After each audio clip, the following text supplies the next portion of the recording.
here we are again, and I'm excited to be here at Eastern University. This is Chris Hamilton. Chris Hamilton is a senior here at Eastern. I might add, looking for a job, but he is currently the youth director on more of an intern / halftime basis at Plymouth Valley Community Church in Plymouth Meeting area, and he's been there for I think a couple years now, but we'll hear from him here in a second. So I'm going to ask Chris a couple questions, and we'll get to hear from him about what's going on there and what's happening there. All right, Chris.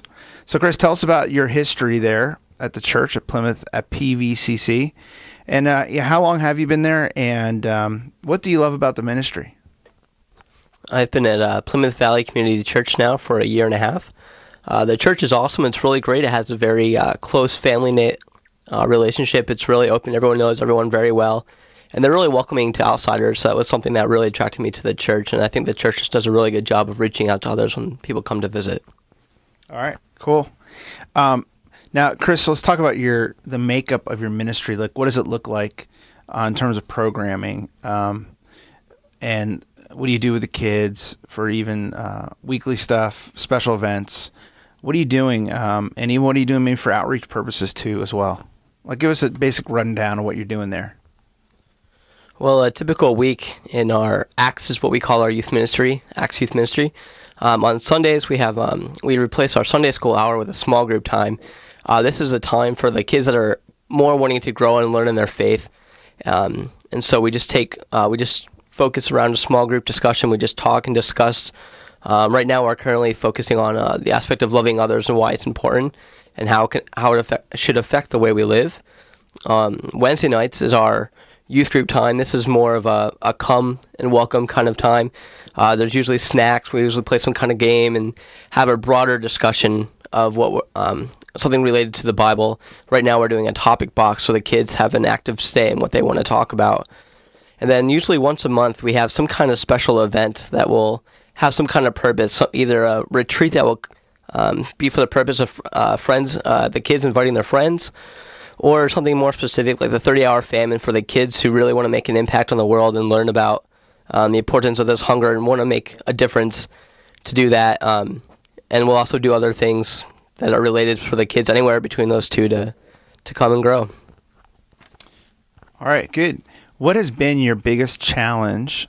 So you've been there about 2 years now. What has been your biggest challenge, but also what has been your biggest joy? Okay, so think about those two things, all right? Because what we're looking for here is for people who might be out there who are doing youth ministry, things that you have faced, and not just how you face the challenge, but maybe how you've kind of come over it too. And then about your joy as well, okay? Well, my biggest challenge, I think, has been not having enough time.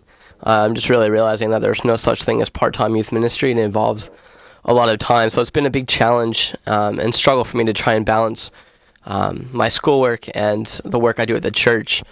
But I think I finally come to realize that to rely on others as well. I have another female adult leader with me, and we've really begun to share the connection and the relationship with the students. I haven't taken it all upon myself. I've spread out a little bit and have encouraged her to get to know the students very well. My biggest joy has just seen the growth in the youth over the past year and a half. We've in the church, we started with no youth ministry. The previous youth ministers were all the parents who really had no idea what they were doing, and the kids just weren't having fun. And now we have a program up and running when weekly Bible studies, and the kids are just growing, and it's tremendous. We've had a youth Sunday service 3 times now, and after every service, adults will come up crying because they're so impressed with what the youth are learning, what they're doing, and how God is actively working in their lives. And it's just been a blessing for me to see that God's able to work through me to reach the kids, and it's been really great. Good. That's awesome.